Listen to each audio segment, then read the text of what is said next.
မင်္ဂလာပါဗျာအောင်သူ knowledge sharing ကနေကြိုဆိုလိုက်ပါတယ်ကျွန်တော်အောင်သူပါကျွန်တော်ဒီပြပြချင်တာကတော့ data validation drop down list ကို10ခွက်တစ်ခုထဲမှာ2ခုတက်ဆင်တဲ့အကြောင်းဖြစ်ပါတယ်။ဥပမာဆိုကြပါစို့ကျွန်တော်ကအခုဒီနေရာမှာ drop down list တက်ထားတဲ့10ခွက်တစ်ခုရှိတယ်။ manager လို့ရွေးရတဲ့တပြိုင်နက်ဟောဒီ manager 3ယောက်ရဲ့နာမည်ကိုပေါ်လာရမယ်။တကယ်လို့ manager လို့မရွေးခဲ့ဘူးဆိုရင်ဝန်ထမ်းအားလုံးရဲ့နာမည်ကိုပေါ်လာမှာဖြစ်ပါတယ်။ဒီနေရာမှာကြည့်ပါကျွန်တော်ကအခုပိုးစာလို့ရွေးလိုက်မယ်ရွေးပြီးတော့တဲ့ပြိုင်နဲ့ဟုတ်လားနော်တခြားလူတွေရဲ့ဝန်ထမ်းတွေရဲ့နာမည်ပေါ့ဒီနေရာမှာရှိမယ်တကယ်လို့ကျွန်တော်က manager လို့ရွေးလိုက်မယ်ရွေးပြီးတော့နောက်တစ်ခေါက်ပြန်နှိပ်တဲ့အခါမှာအခုလိုမျိုး manager 3ယောက်ရဲ့နာမည်ကို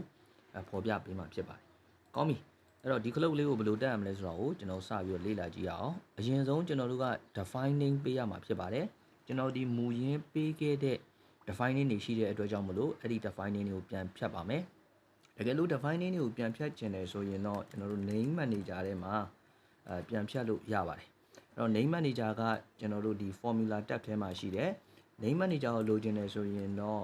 ကျွန်တော်တို့ control နဲ့ F3 key နဲ့နှိပ်ရမှာဖြစ်ပါတယ်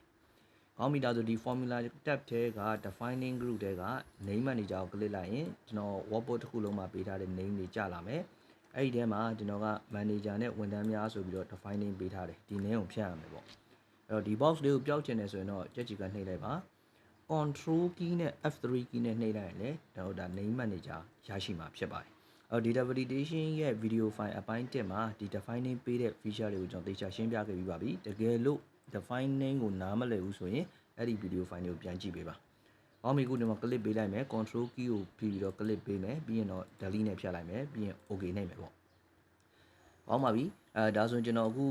ကျွန်တော်ရဲ့ data validation box ကအလုံးမလုံးတော့ပါဘူးဒါကြောင့် data validation ကိုလည်းပြန်ဖြတ်ပါမယ် data validation box ကိုလိုချင်တယ်ဆိုရင် order dl နှိပ်ရပါမယ်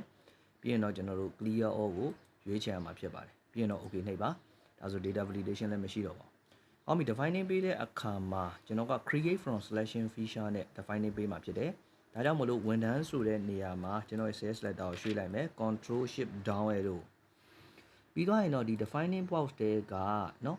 formula tab defining group တဲက create from selection ဆိုတာရှိပါတယ် click ပေးလိုက်ရင်ဒါ create from selection box ကျလာပါတယ်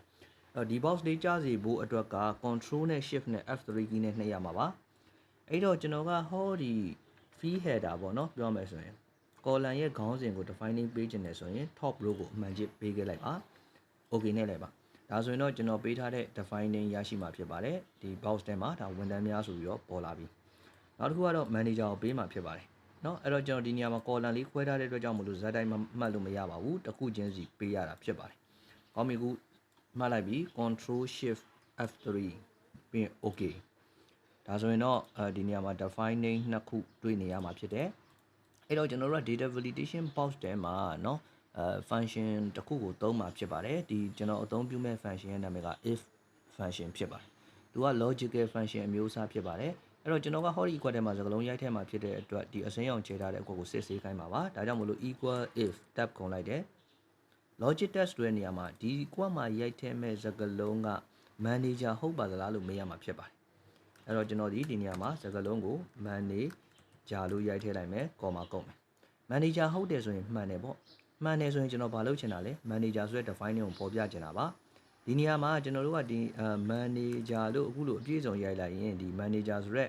defining box ကကျလာတယ်ပေါ့နော်အဲ့ဒီလိုမှမဟုတ်ဘဲနဲ့ကိုကမေးတတ်တယ်ဒီစကားလုံးက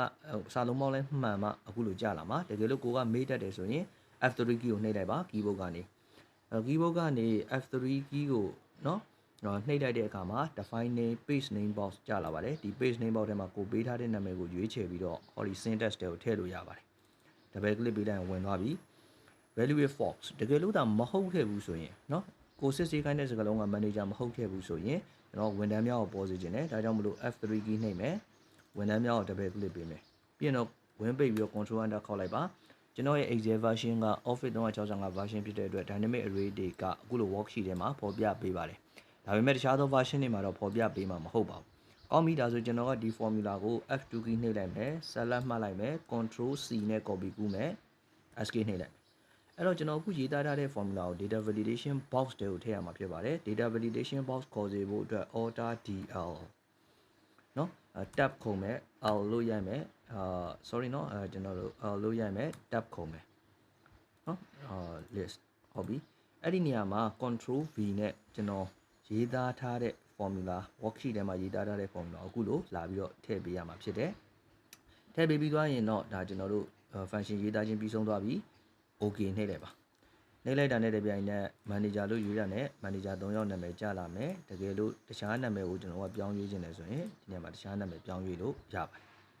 ကောင်းပါပြီဒါကတော့ကျွန်တော်ရှင်းပြခြင်းတဲ့ဇဲကွက်တစ်ခုထဲမှာ drop down list နှစ်ခုတက်ဆင်တဲ့နည်းလမ်းဖြစ်ပါတယ်အားလုံးပဲကျွန်တော်ရဲ့ video file တွေကိုအချိန်ကုန်ခံပြီးတော့လေ့လာပြီးတော့ကျေးဇူးတင်တယ်